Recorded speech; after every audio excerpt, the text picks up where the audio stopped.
দুটি পথ কুকুর অবলা প্রাণী মঙ্গলকোট কদিমপুর নতুনহাট এলাকায় খুবই করুণ অবস্থা। সিকদার গাছে ক্ষত ও পোকা হয়ে যায়। আয়েশা সুলতানা দেখভাল করে ওনার ছেলে মোল্লা জসিমউদ্দিন উনি আমাকে খবর দেয়।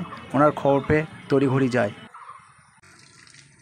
পথ কুকুর আমার ঘরে রাখি, খাই ও সব কিছু, ভাত থেকে গরম গরম ভাতও দিই, বিস্কুটও দিই, সব কিছুই দিই, কিন্তু ও আমাকে ছেড়ে যায়ও না। তা আমির শেখ মুরাদপুরে আমির শেখ এসে, ও ছেলেটি আমার একটা ঘা হয়েছিল কুকুরে, রাজার। তো রাজার ঘাটাকে ও ইঞ্জেকশন দিয়ে, ওষুধ দিয়ে নিজের হাতে করে ও করলো, মানে পরিষেবাটা দিল। সেই পরিষেবা দিয়ে আজ সুস্থ হয়েছে রাজা আমার, আর তার জন্য অনেক অনেক অনেক ধন্যবাদ। এই যে অবলা প্রাণী পথ কুকুর, হ্যাঁ, অর্থাৎ মানুষ খেতে দেয় না, দূর দূর করে তাড়িয়ে দেয়, এই অবলা প্রাণীর জন্য একটু কয়েকটা কথা বলুন। একটা অবলা কুকুর সে পথে বেড়ায়, খেতে যদি না দিতে পারো তা মারার অধিকার তোমাদের নেই, মারার অধিকার কখনোই নেই। এই জন্যই বলবো যে সে তো রাস্তার কুকুর, তাহলে তুমি দুটো খেতে দিবে, দুটো খেতে দাও, খেতে দিবে না, অথচ তুমি তাকে মারছো, ইট মারছো, পাটকেল মারছো, পা ভেঙে দিচ্ছ, চুটিয়ে দিচ্ছ। এগুলো কি সমাজ বিরোধী বলে?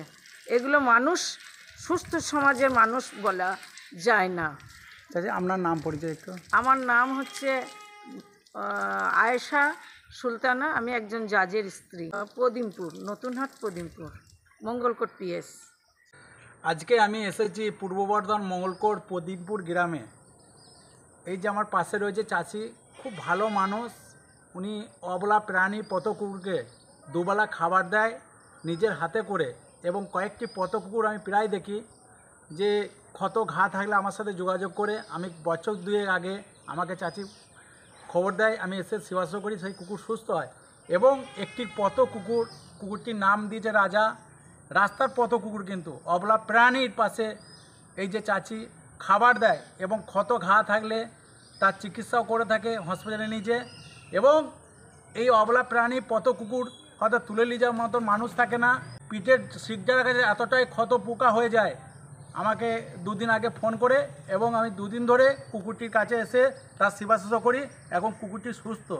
এই অবলা প্রাণী পথ কুকুর আমরা প্রত্যেকটা মানুষ জানি, এরা ঠিকমতো খাবার পায় না, মানুষের কাছে চেয়ে খেতে পারে না, কিন্তু বাড়ির সামনে গেলে দূর দূর করে তাড়িয়ে দেয়।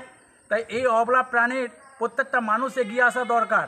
ক্ষত ঘা যদি থাকে, তাদের শরীরের মধ্যে পোকা থাকে এবং মাংসগুলো তার দুর্গন্ধ হয়, অবলা প্রাণীর বাড়ির সামনে থাকলে সেই কিন্তু কুকুর কিন্তু তাড়িয়ে দেয়।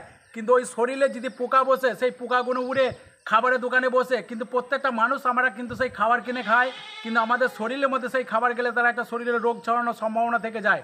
এই ধরনের অবলা প্রাণী পথ কুকুর যদি ক্ষত থাকে, অবশ্যই সেবা করা দরকার।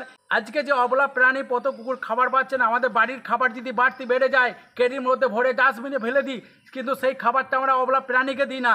প্রত্যেকটা মানুষকে আপনাদেরকে অনুরোধ করব, ওই অবলা প্রাণীর জন্যে খাবারটা, বাড়তি খাবারটা ডাস্টবিনে ফেলবেন না। ওই খাবারটাকে আপনারা যদি বাড়ির সামনে অবলা প্রাণীকে দেন, তাহলে প্রাণীটা খেয়ে বেঁচে যাবে। এবং পথ কুকুর, মা কুকুর আছে, হয়তো বাচ্চা হয়েছে, বাচ্চা হয় নাই, এবং সেই প্রাণীর মা কুকুর হয়তো খাবার পায় না, তাদের 1টা থেকে 5টা 6টা বাচ্চা হয়, কিন্তু বাচ্চাগুলো ঠিকমতো দুধ পায় না। শুধু ওই প্রাণীগুলো একটু খাবার দেবেন, আমি এইটাই বলতে চাই। যেহেতু আমি ডাক্তার নয়, আমি একটা পশুপ্রেমিক, আমি অবলা প্রাণী, আমি এই ধরনের কাজ করে থাকি। আমি প্রত্যেকটা মানুষকে বলবো আপনারা এগিয়ে আসুন, অনুরোধ করছি। আমার নাম আমির শেখ, পশুপ্রেমিক, আমার বাড়ি হচ্ছে মুরাদপুর।